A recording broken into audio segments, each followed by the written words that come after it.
In the heart of Southeast Asia lies the Kingdom of Cambodia with its fascinating, elusive charm. After years of turmoil and conflict, Cambodia is now well on the way to reconstruction. There's a yearning for peace evident in the revival of the ancestral arts, but also in the rediscovery of Cambodia's natural treasures. Here, there are people committed to a better life and to a new battle, saving the environment.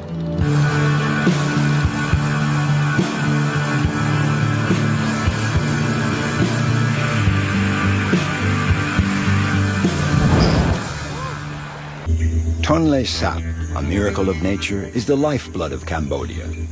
More than just a lake, it is the elusive domain of water. With its floods and droughts, it sets the rhythm of life for 3 million Cambodians.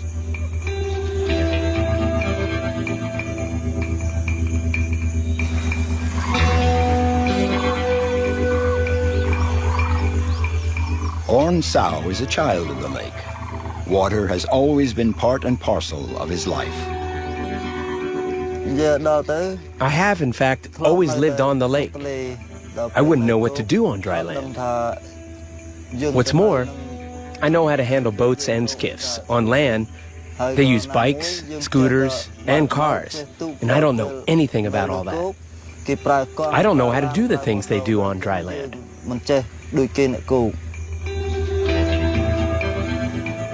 Orn lives on the western part of the lake, in the village of Prektoal, which literally means end of the shores. 6 months a year, the river overflows its banks and floods the forest. A village like any other, or almost, for here nothing is fixed, everything floats. Life is suspended, gliding along the surface of the water.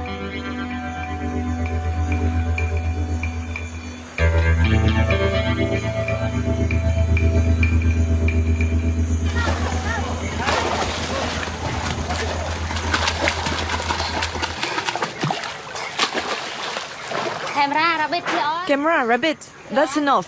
Get out of the water. I don't want to.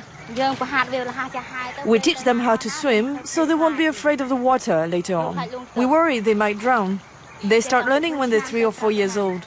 It's so when we go off somewhere, we don't have to worry about an accident happening back home. Like children all over the world, they love swimming, but not bath time. It stings.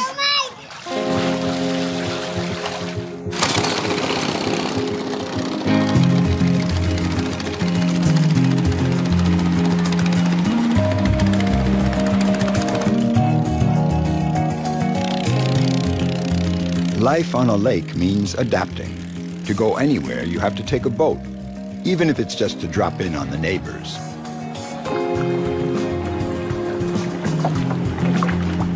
From a very young age, the lake dwellers have to know how to handle a wide variety of craft.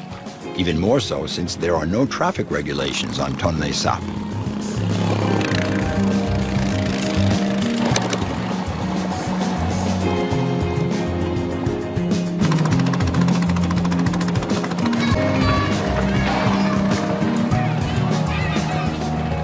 The village school is a very popular spot because it's the only place where the children can run.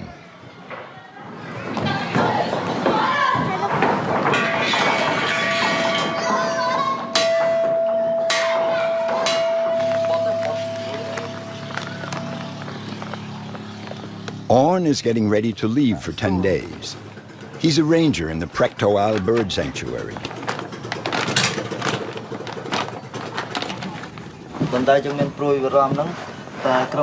My big worry is if my family gets sick during the night, there's no one to take them to the hospital. On dry land, you can always walk, but here, you have to know how to handle a boat. You wearing Daddy's hat? Come on. A little kiss? Today, Daddy's going away to work in the forest. I'm off. Don't worry.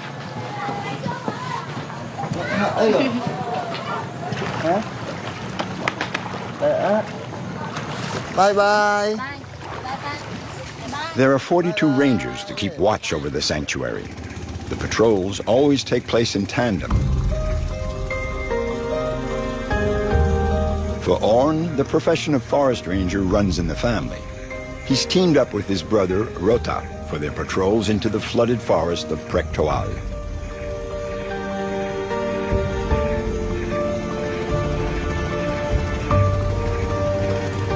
In 1997, the UNESCO declared Tonle Sap a World Biosphere Reserve.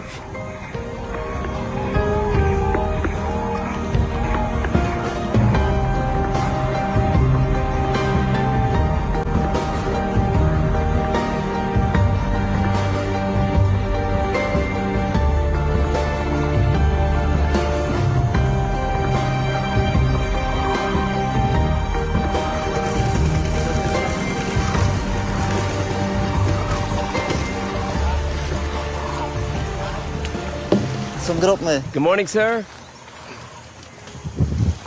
It's almost finished. I'm coming up now to give you a hand and to see that fantastic view from up there. The rangers have constructed a dozen such platforms. They're used to survey the zone, to count the animals. They also serve as base camps. Cool.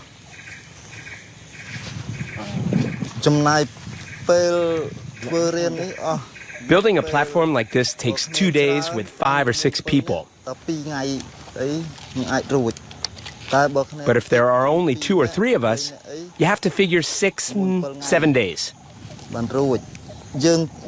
First, we have to study the type of tree. Then, we have to figure out the best angle for the platform, so we have an unobstructed view. That makes it easier to count the animals. Now there has to be a clear view, and the tree has to be the tallest one around.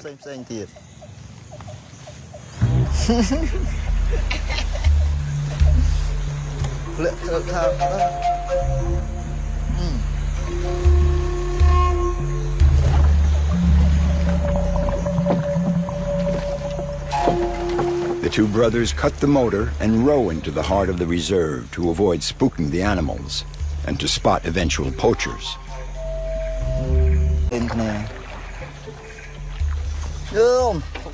Hi guys, how's it going? Great.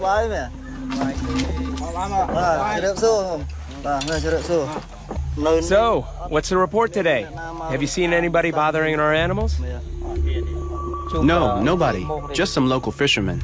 We gave them a friendly talking to. It's time for the new crew to take over until the next change in shifts.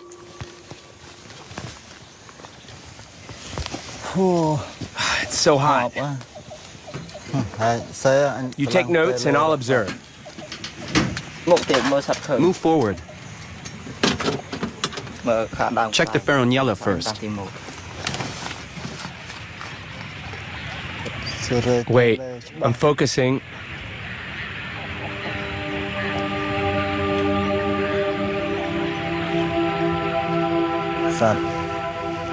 There are loads of birds. I see white all over. 23, 24, 25 females. 11, 12, 13 nests. The fish-filled waters of Tonle Sap make it a paradise for migrating birds that flock here in the mating season. But the excessive poaching of nestlings and eggs has disrupted the ecosystem.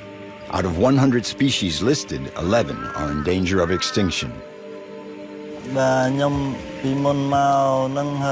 Before, my father and I used to poach animals for a change of diet, because we ate nothing but fish, and to bring in a little money. When we were poaching, we'd take everything. We would empty all the trees. There'd be nothing left, not a single species of bird. Then later, there were groups from the Ministry of the Environment and NGOs that came to inform people about endangered animals, to explain and educate us about the reproduction of species, because there were some birds on the brink of extinction.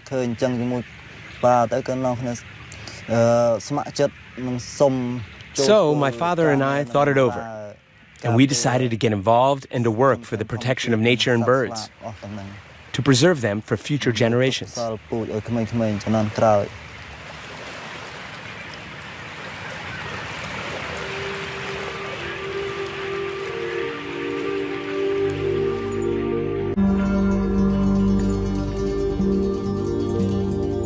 lake is a source of life for the birds, but for the people as well.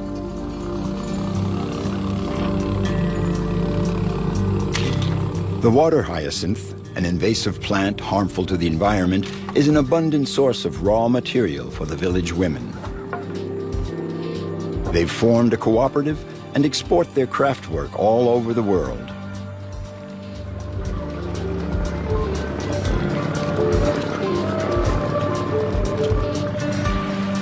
Fishing is still the main activity on the lake.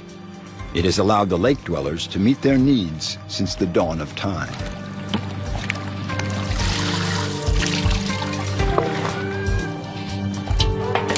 Twice a year, they make the big move.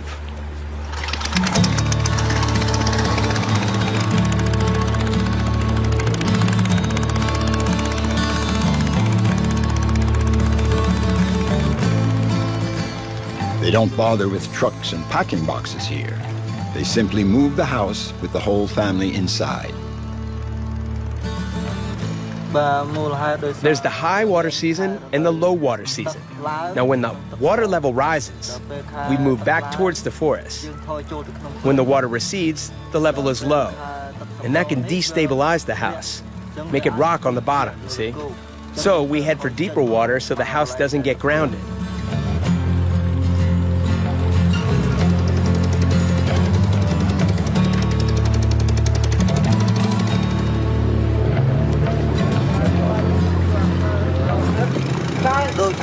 As the Khmer saying goes, you have to follow the channels to enter the estuary, which means we have to adapt to all sorts of situations. The birds do the same thing.